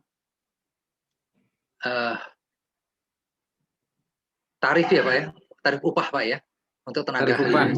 Tarif upah tenaga ahli di sini ya, tarif upah tenaga ahli di sini. Ini Kendo ikut banyak masuk di sini Kendo. Ya. Ya, gitu. Kemudian sementara saya bilang nanti kalau ada perubahan nanti saya akan perbarui, tapi teman-teman bisa baca nggak jauh berbeda dengan peraturan yang baru. Ada bagian tertentu yang beda. Ya. Perpres Peraturan Presiden RI nomor 16 tahun 2018 ini tentang pengadaan barang dan jasa. Ya, kita ngacu ke sana. Tolong lihat baik-baik, dibaca benar-benar. Untuk melengkapi Perpres nomor 16 tahun 2018, ini ada Peraturan Lembaga Kebijakan Pengadaan Barang dan Jasa Pemerintah LKPP yang tadi kita sebutkan dalam bagiannya nomor 7 dan nomor 19. Yang nomor 7 tentang pedoman perencanaan pengadaan barang dan jasa pemerintah. Yang nomor 9 tentang pedoman pelaksanaan pengadaan barang dan jasa melalui penyedia. Ya, ini dibaca ya. Saya sudah sebutkan, nanti bisa searching. Ya, kalau nggak dapat bisa nanya ke saya atau Pak Hari. Kita ada semua. Kemudian berkaitan untuk bangunan gedung negara. Ya, kalau dulu pakai nomor 45 tahun 2007 ya. Sekarang pakai peraturan PUPR nomor 22 tahun 2018 tentang pembangunan bangunan gedung negara. Ya. Di sini kok teman-teman ukuran bangunannya tadi 4.000 meter persegi ya? Iya. Ya, kalau 1 lantai 1.000, kalau 4 lantai berarti 4.000 Pak Hari ya? Ya, 4.000 ke atas pakai BIM. Betul. Ini pasal 18 kalau tidak salah. Ya, pasal 18 ya. Itu ditentukan bahwa semua bangunan yang di atas 2.000 meter persegi pakai luasannya itu, maka diwajibkan mempergunakan BIM. Ingat, BIM ini bukan software, tapi pemodelan informasi, membangun informasi sebagai bangunan, pemodelan. Jadi bisa dimodelkan. Jadi nanti kalau teman-teman sudah buat gambarnya pakai AutoCAD, dibuat 3D-nya, nanti dari 3D bisa dihitung volumenya, dari situ juga bisa dihitung berapa material yang digunakan, kemudian bisa juga dibuat untuk apa? Analisa harga satuan pekerjaan, nanti ada software. Jadi nanti ada software yang membantu untuk itu. Ya, untuk buat ditreat, perhitungan volumenya juga sudah ada. Boleh pakai Tekla, boleh pakai Glodon, boleh pakai yang lainnya, silakan saja. Teman-teman punya kemampuan. Sebutkan sumbernya kalau teman-teman bisa mempergunakan itu, nilai tambah. Ya, saya dan Pak Hari dengan senang hati akan menambah nilainya. Kalau tadi 70 jadi 80 atau 90 kalau menggunakan software pelengkapnya. Di samping cara perhitungan metode manualnya dilakukan. Ya. Jadi pasti ada nilai tambah dari kami berdua. Ya. Benar ya Pak Hari ya? Kalau bisa pakai software kita tambahin langsung ya. Oh ini ya. Saya nggak akan lihat mahir atau advance atau tidak, bisa mempergunakan dan bisa dipresentasikan, itu sudah dapat nilai tambah dari kami. Nanti advance-nya bisa sambil belajar diperdalam di situ. Ya. Oke. Ini yang peraturan pembangunan gedung negara ya, itu lengkap aturannya. Jadi kalau teman-teman nanti ada persentase yang untuk menghitung owner estimate-nya bisa pakai di sini. Jadi laporan 1 nanti bisa memperkirakan nilai proyeknya berapa. Ya dari sini bisa ketahuan. Ya, bisa ketahuan nilai proyeknya. Jadi belum melakukan analisa harga satuan pekerjaan. Jadi kita sudah bisa memperkirakan berapa nilai proyek, belum detail. Ya, itu masih sekitar melesetnya sampai 20%, ya 20%-an. Tapi kalau sudah detail, nanti kalau teman-teman sebagai kontraktor itu bisa 2-4% deviasinya. Ya, jadi lebih detail lagi gitu ya. Oke. Kemudian untuk membantu teman-teman melakukan analisa harga satuan pekerjaan, bisa pakai Permen PUPR nomor 28 tahun 2016. Ini AHSP ya. Mudah-mudahan dalam estimasi biaya ini sudah dipakai. Kalau ini gedung pakai yang Cipta Karya. Ya, Cipta Karya. Di situ kan ada sekitar 800 halaman lebih gitu ya. Itu ada untuk SDA, untuk jalan dan jembatan. Jadi ada SDA, terus Bina Marga gitu ya. Ada Cipta Karya ya. Jadi bisa pakai yang Cipta Karyanya. Gitu. Ya. Nah, kalau teman-teman punya yang terbaru yang 2020, saya izinkan, saya perbolehkan. Ya. Untuk awal. Nanti tergantung pemenangnya Nanti tergantung pemenangnya. Kalau pemenangnya proyeknya nanti di awal laporan 1 tentukan proyeknya berada di mana, fungsi bangunannya untuk apa. Ya. Maka untuk melakukan analisa harga satuan pekerjaan di samping mengacu Permen PUPR nomor 28 tahun 2016 juga bisa mengacu analisa harga satuan pekerjaan pemerintah daerah setempat di mana proyek itu ada. Kalau nanti misalnya bangunannya adanya di Kalimantan Timur, nama kabupatennya sebutkan, maka kita bisa mengacu ke analisa harga pekerjaan di pada daerah tersebut. Karena setiap daerah itu pasti akan membuat kebijakan atau peraturan untuk analisa harga satuan pekerjaan. Itu ada otodanya. Jadi berdasarkan nanti dari Departemen Dalam Negeri, Menteri Keuangan dan lembaga ini PUPR itu saling berkaitan ya di situ ya. Kemudian kalau tanam teman-teman itu mau pakai tipe kontraknya bukan tipe kontrak yang biasa lamsam atau apa yang bill kontrak ya, bill kontrak, teman-teman misalnya pakai desain and bill kontrak, ada hal tertentu ya harus cepat segala macam, itu boleh saja mengacu ke peraturan PUPR nomor 12 tahun 2017 ya, standar pedoman pengadaan pekerjaan konstruksi terintegrasi ya, rancang dan bangun. Yang lainnya ini umumnya bukan untuk rancang bangun ya, tapi kalau nanti pakai rancang bangun pakai ini nomor 12 tahun 2017 ya. Nah, itu regulasi yang ada. Karena tadi saya juga minta untuk adanya metode kerja ya, metode kerja itu. Sebentar saya tak ini dia. Metode kerja. Saya biar bacanya. Langsung saya edit. Dan K3. Untuk K3 ini mengacu ke PUPR nomor 21 tahun 2019. Ya, pedoman sistem manajemen keselamatan kerja. Ya, konstruksi, bukan kerja. Ini dibaca baik-baik, sebagian besar bisa diambil. Ya. Sebagian besar bisa diambil. Kemudian standar dan pedoman pengadaan jasa melalui penyedia. Ini tahun 2020 nomor 14. Ya. Kemudian ada standar dan pedoman pengadaan jasa konstruksi melalui penyedia. Ya, ini nanti dokumen-dokumennya tergantung tipe kontrak mana yang mau dipakai. Ya, ini bisa mengacu ke Surat Edaran Menteri PUPR nomor 22 tahun 2020. Jadi ini berkaitan terus ya, berkaitan terus. Nanti tipenya apa tentukan, isinya apa. Di sini ada lampiran A sampai dengan G. Tipe kontrak, tipe pengadaannya. Lamsam atau apa segala macam kombinasi bisa diambil dari sini. Lampiran 1, 2, 3, 4-nya. Ya. Nomor 20 juga 14, coba cek lagi nanti ya. Gitu. Ya, ini penegasannya dari surat edaran ini menegaskan pergunakan Permen PUPR nomor 14 tahun 2020. Ini standar dan pedoman pengadaan jasa. Ya. Oke, cukup jelas. Ini harus dibuka, searching. Dan ini tambahan kalau bentuk yang lain. Ya.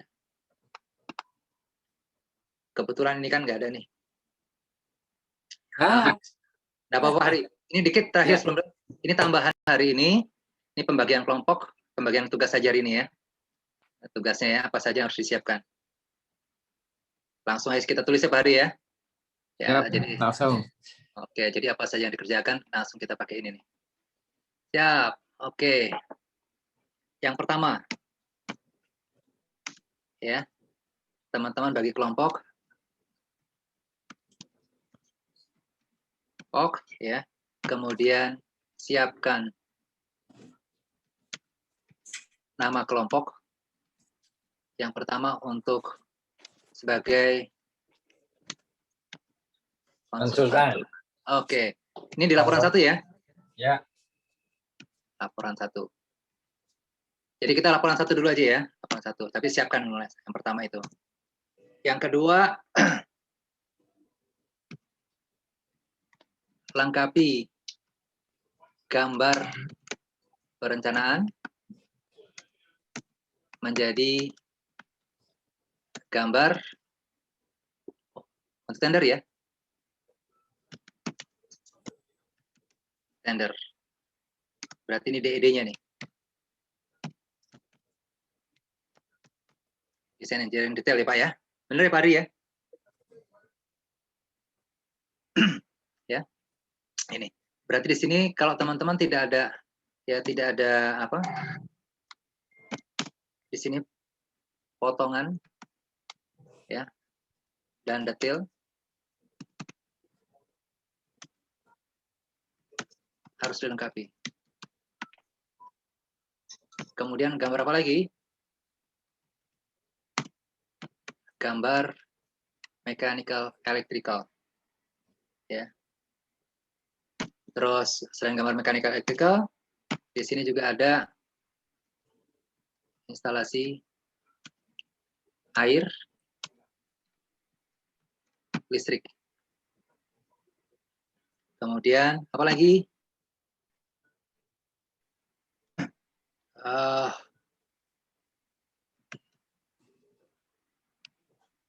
Safety tank yang harus ada, ya.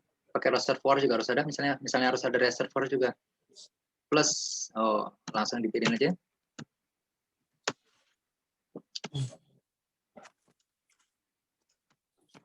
Reservoir air harus buat. Ini pakai BIM nggak ini? Harusnya nanti kita ini minimal AutoCAD Pak ya, atau manual boleh-boleh aja. Minimal AutoCAD.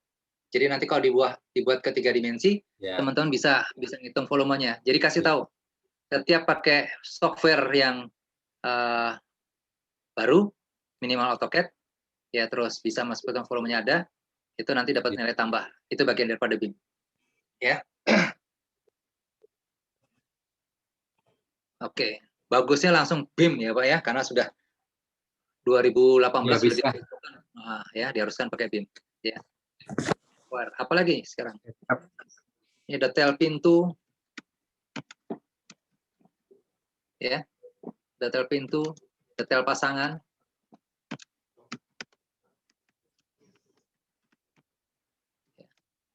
landscape, ini kadang.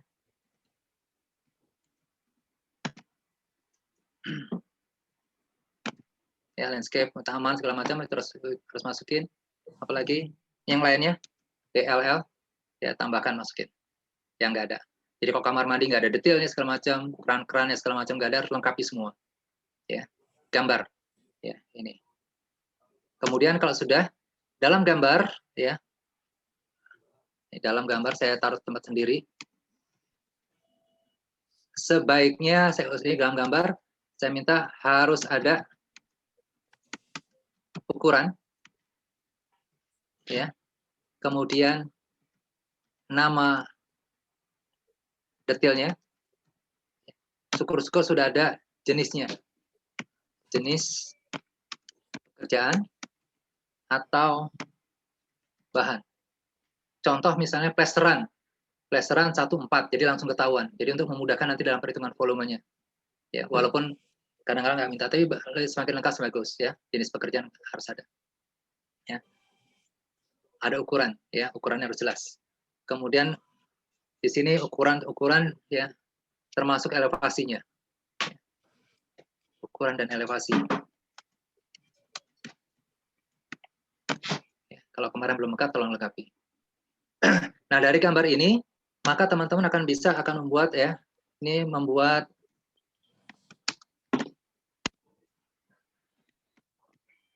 spesifikasi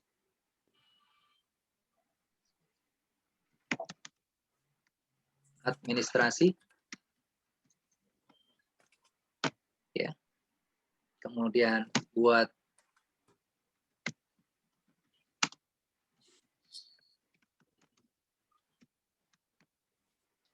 teknik, ya. Kemudian buat terakhir bill of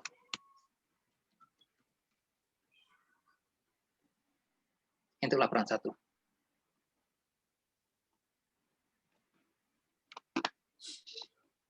Ya.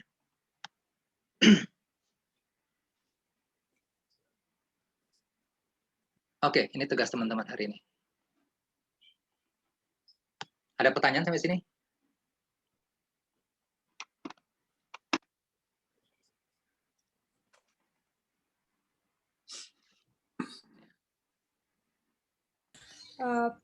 Pak, Ya, silakan. Berarti si VE-nya itu yang tadi kita bisa rubah, itu berarti pas kita ngelengkapin gambarnya ya, Pak? Ya. Jadi teman-teman nanti kasih tahu, nanti pas asistensi kasih tahu keterangan tambahan yang kami perbaiki dari kondisi ini pertama ini. Jadi kan ide awalnya anggap teman-teman sebagai kontraktor PW1, dianggap selesai ya. Lengkap nggak lengkap dianggap selesai. Kemudian ada perbaikannya, teman-teman sebutkan apa yang teman-teman lakukan perbaikannya. PE apa yang lakukan. Nah, itu sebagai kemampuan teman-teman nanti, nilai kemampuan. Jadi benar. Ya. Oke. Ada lagi?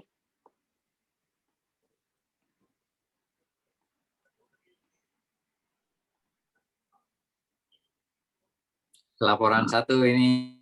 Betul, laporan 1. Ya. Masih ada 4 minggu dari sekarang. Bukan waktu yang pendek ya. Jadi usahakan 1 minggu itu, ini nomor 1, 2, 3, ini selesai. Ya kalau mau nambah, ini.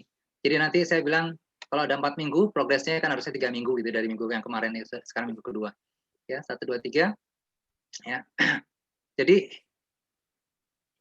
ini progres ini. 1, 2, 3. Ini progres pertama berapa persen. Ya, berapa persen nanti kemampuannya. Kemudian ini yang kedua, spek administrasi. Ini yang ketiga, yang keempat. Jadi ada 4 kegiatan yang nilai progresnya. Ya. Jadi ini 4 minggu, anggap ini 2 minggu pakai yang ini. Kalau ini selesai, berarti 100% progresnya. Ya Pak Hari ya? Ya. Nilainya 100. Iya betul. Ya, nilainya 100. Kemudian ini speknya minggu berikutnya. Diatur aja, kita punya 5 minggu kan ya? Di minggu ke depan ya diatur ya. Ini progres nanti saya masukkan ke jadwalnya. Oh, kalau ini udah masuk sesuai jadwal, ini 100 nanti diambil rata-ratanya berapa. Itu untuk progres. Cara penilaian kami kayak gitu. Jadi kalau orang manajemen nilainya secara objektif aja. Ya, tidak subjektif. Misalnya Desi yang sedih, saya kasih nilai bagus enggak. Kalau sedihnya senang, enggak sedih, tetap nilainya bagus ya bagus. Gitu ya Desi ya. Oke. Mas Aji nggak kelihatan ngumpet terus nih aja, kelihatan Ji ya. Oke. Ini Pak kameranya. Iya nggak apa-apa Ji, saya kan biasa supaya semuanya aktif aja. Ya, satu. Cindy ada mau tanyakan?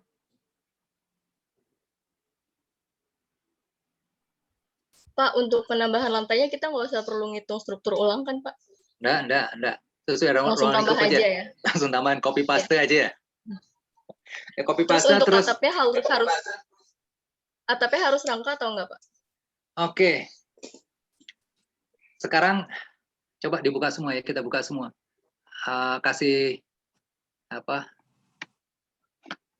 Tangan present, klik presentnya ya. Yang pakai atap, rangka atap siapa aja? Kelompok siapa aja?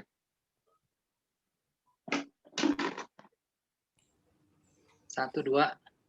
Berapa kelompok? 1, 2, 3. Oke, cuma 3 ya. Cuma sedikit ya. Lainnya nggak pakai rangka atap? Semuanya pakai rangka atap, Pak. Kecuali yang sama Pak Rudi, Pak. Yang pakai Pak Rudi?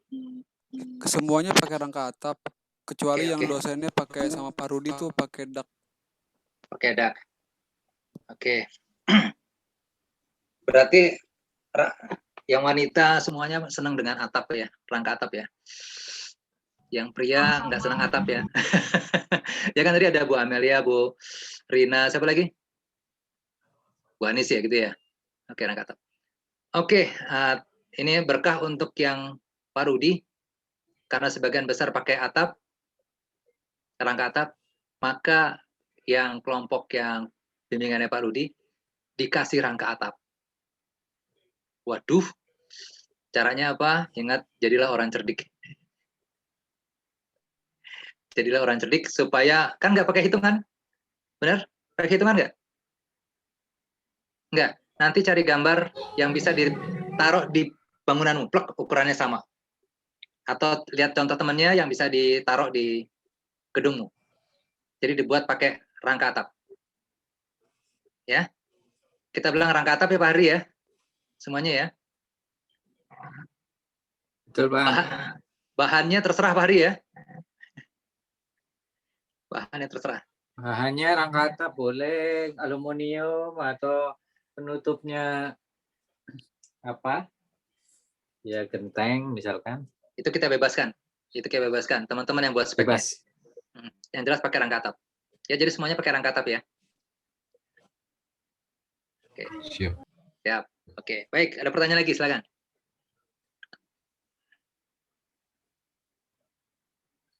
Nurul mau nanya apa?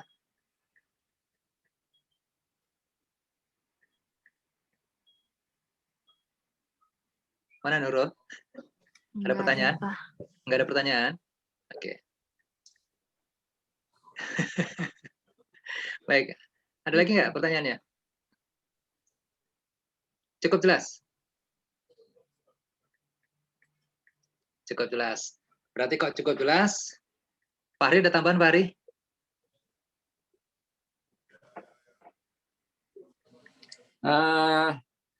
Ini kan gambar yang di PW1 ya? Iya Pak Hari. Ya. Masing-masing beda kan kelompok? Beda Pak, beda. Oke, jadi beda. Perlu juga kita ngelihat, kita pengen lihat ini apa? Sekali-sekali lihat gambarnya yang di PW1 gitu. Buat Bener, Pak. ini aja.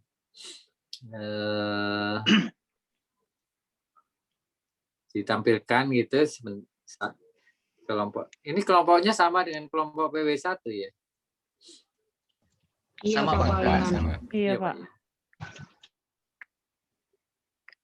Jadi memang nanti mereka harus presentasi Pak nanti Pak.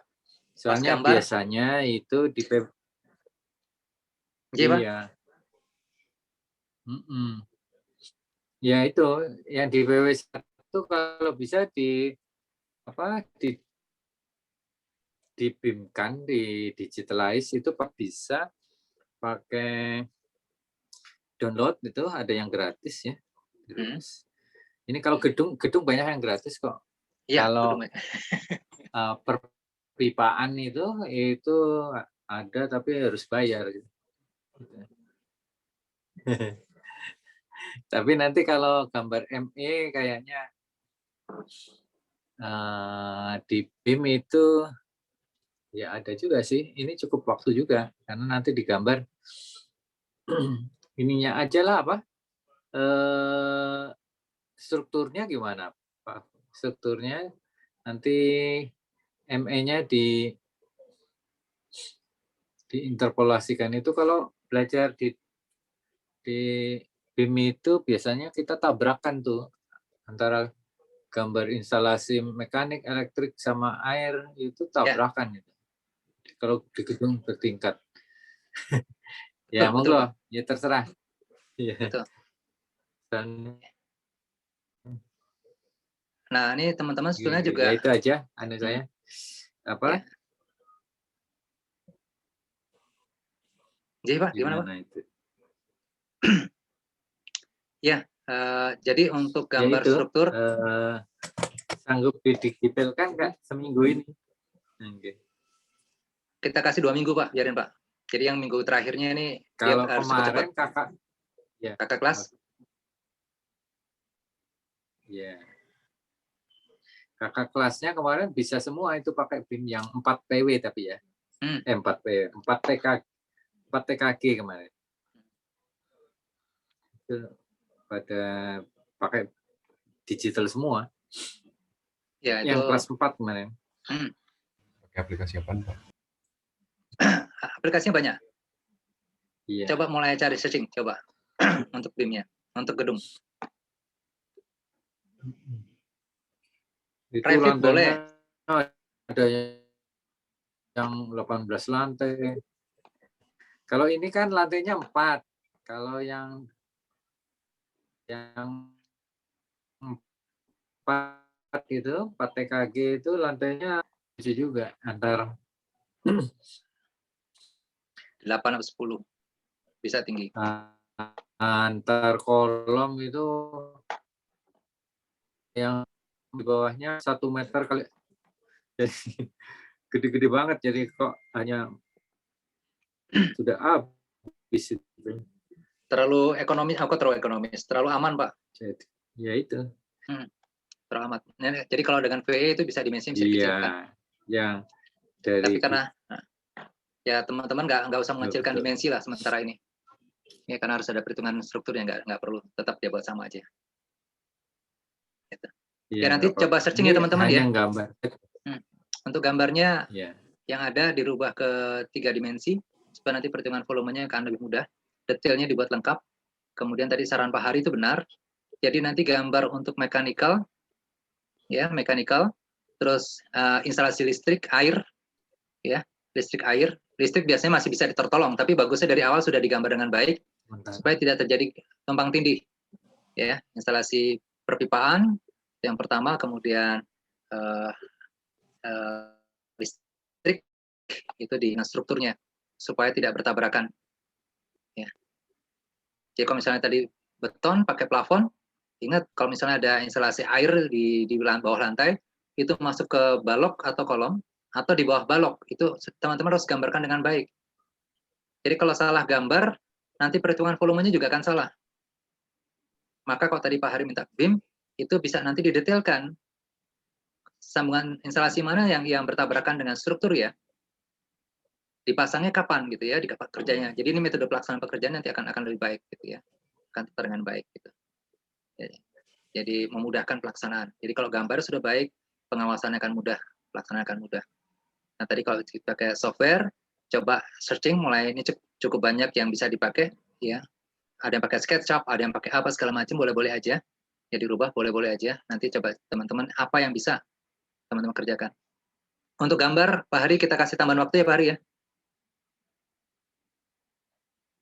Pak Hari? Oh Pak Harinya keluar. Oh ya nggak ada Pak Harinya. Ya nanti mungkin saya diskusi dengan Pak Hari, kita tambahkan waktunya. Ya tambahkan waktunya. Baik Pak.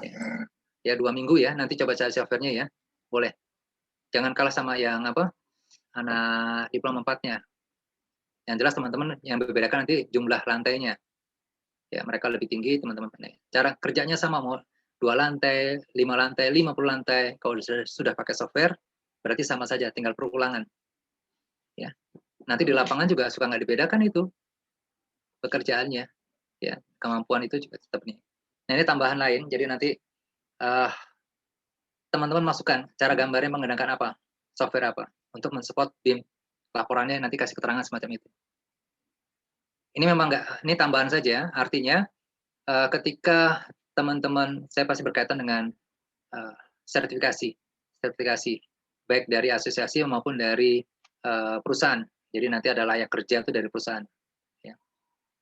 Itu pasti dilihat portofolionya, pengalaman kerjanya. Ya, gitu. Ya Pak Hari, keluar tadi Pak. Pak Hari udah masuk lagi.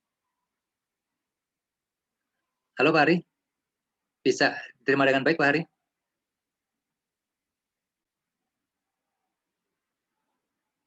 Oh belum bisa, mungkin ada gangguan internetnya ya. Ya nanti saya izin Pak Hari, kita pakai untuk gambarnya 2 minggu ya, lengkapi ya. Ya untuk BIM diusahakan semaksimal mungkin. Baik, Pak. Ya, oke. Ada lagi, Mas, teman? Pak, saya mau tanya, Pak. Boleh, silakan. Kalau di sini kan kita sebagai konsultan perencana gitu ya, Pak. Ya. Untuk kayak kayak si konsultan pengawas, terus kontraktor dan lain-lain itu bebas gitu Pak, kita tentuin, nggak harus. Oke, baik. Claudia ya? Ya Pak. Lovely-nya dengan siapa Claudia? Sugeng. Dengan sesuatu Pak. Dengan sesuatu. Oke. Nah, sekarang bukan jadi konsultan di sini dalam kita kan masuk dalam pengadaan barang jasa ya. Biasanya diminta ada konsultan MK, manajemen konstruksi. Nah, kalau misalnya tidak ada konsultan MK, kadang-kala konsultan perencana diikutsertakan, diminta bantuannya.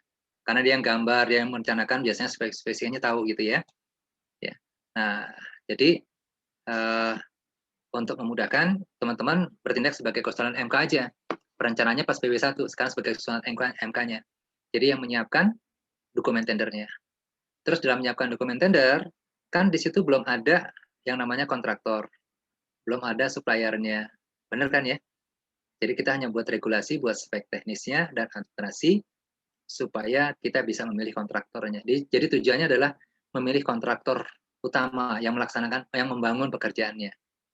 Sedangkan untuk konsultan pengawas atau konsultan MK, nanti kita lakukan tender tersendiri lagi. Jadi pengadaan barang dan jasa untuk bukan pelaksanaan konstruksinya, tapi jasa konsultasi, bukan jasa konstruksi. Jadi nanti ada jasa 2 ya, konstruksi dan konsultasi. Nah sekarang yang kita teman-teman kerjakan adalah jasa konstruksinya.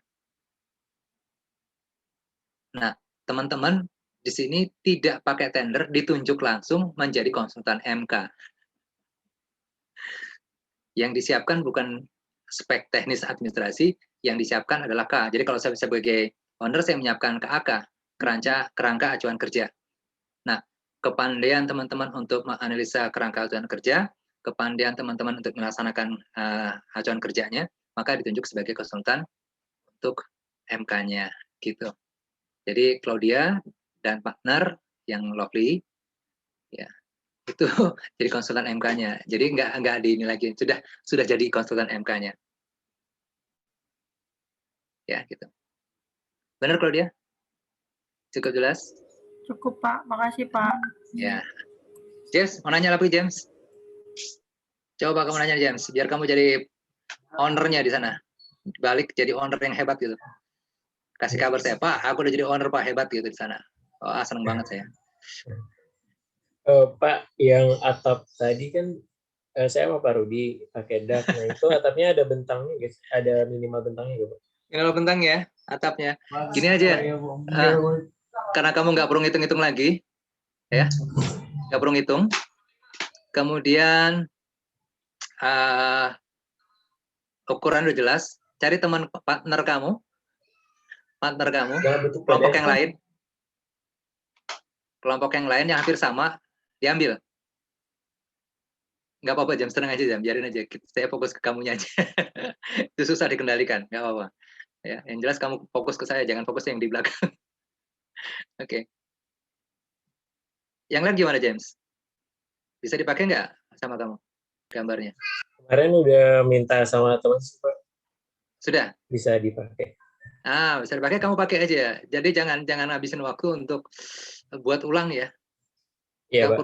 Nggak perlu ngitung baru. Pakai yang paling aman menurut kamu. Iya, Pak. Ya, gitu aja. Jadi bisa lebih cepat. Ya, jadi saya utamakan cepat. Karena gambar sebenarnya kan bukan pekerjaan utama di sini. Tapi secara nggak langsung dalam panitia ini suka kerepotan, perencanaannya nggak lengkap gambarnya. Dan ini kejadian yang sebenarnya. Pas mau tender gambarnya belum lengkap, suruh lengkapin. Dan yang kerja bukan orang ininya. Mau nggak mau kita lengkapi dengan berbagai cara. Nah, inilah caranya yang terbaik. Pergunakan kecerdikan, jangan lupa, James. Ya. Oke, Pak. Oke. Ya, bisa membantu ya. Aku mau berak dulu.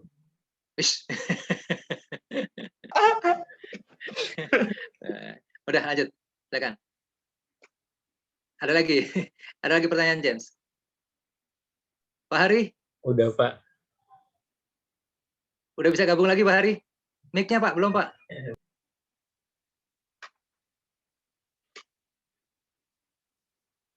Mic-nya belum bisa.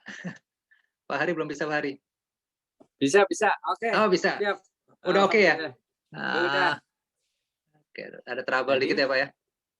Iya, ini transmisi. Transmisi. Moga-moga putar film bisa nggak, Pak? Boleh, coba ya. Oke. Oke, nanti coba lihat dulu film sebentar untuk memilih metode pelaksanaannya ya. Silakan, Pak Hari.